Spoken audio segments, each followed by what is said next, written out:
Matthew from Podcast and Reviews. It's April 26, 2013. Here's the review for Pain and Gain. And I just saw the film at the opening morning screener. And I gotta say, I was just talking about Michael Bay films, and I forgot that this film was even coming up in the Oblivion review last week, the Tom Cruise Oblivion review last week, saying that Michael Bay's best film, believe it or not, was The Island, which was a big bomb. Well, I'm going to change my mind now. Pain and Gain is definitely Michael Bay's best film. Like, it's got a good story to it. It's got a thematic that hits the capitalistic world in many ways. It's very funny. It's action-packed. It's well performed. And it's a smaller budget than usual. That, of course, like, I think it was done at like $25-30 million, and there's no action-packed like sci-fi CGI stuff. And I think that he really, when he grounds himself a little bit, like, he's a good filmmaker. There's no question about it. Like, we can all call, and I think there was even a podcast I did last year saying Michael Bay, the worst director in the history of movies, because he's very like, he kind of sets the bar in a very negative way. It's all explosions, not much story. But let's put it this way. The first half of the film in Pain and Gain is much better than the second half of Pain and Gain, but you can say that about every single Michael Bay movie ever made. Take a look at the first half of Armageddon. He was just talking about that in the press. Take a look at the first half of all the Transformers films. All the Transformers films are almost like a little like bright monkeys comedy, I guess. That I always felt that Michael Bay makes movies like the Monkeys series back in the '60s. Has that kind of tone to it. Even these action scenes kind of have that tone to it. And first half of Pain and Gain is like hits the nail on the head. But let's go to the serious point here.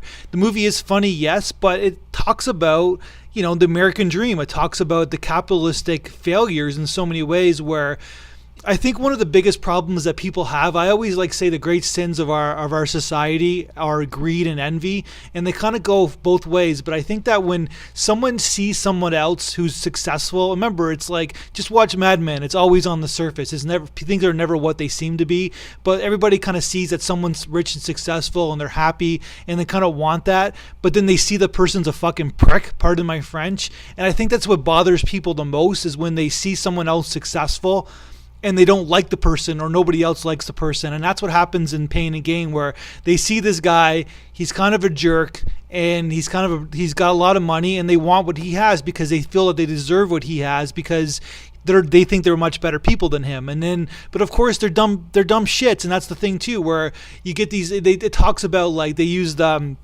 where the guy who's they do those those infomercials of like get rich quick kind of schemes kind of a thing, and those guys kind of like prey on people, like in this. Remember, this is based on a true story as well. Prey on people like the characters in Pain and Gain, who are like, they're not that super intelligent, and they want what others don't want. So it's almost like a mafia mentality, where they have, not to sound assholey when I say this, but they have a kind of a blue collar mentality. They have a blue collar education, and they want the white collar richness. And this is what happens when people get into trouble.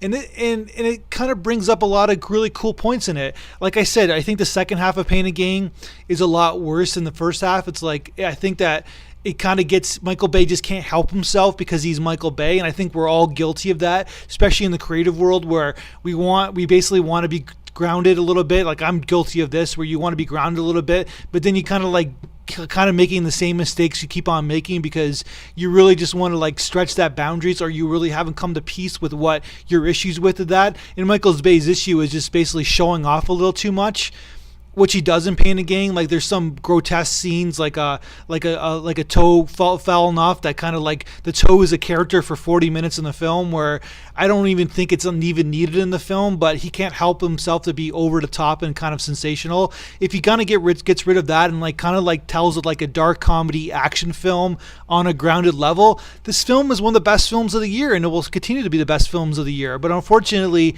it goes a little over the top, and it kind of drags a little bit, and you kind of get lost in the shuffle, because he grabs you as an audience member. He grabs you into this film.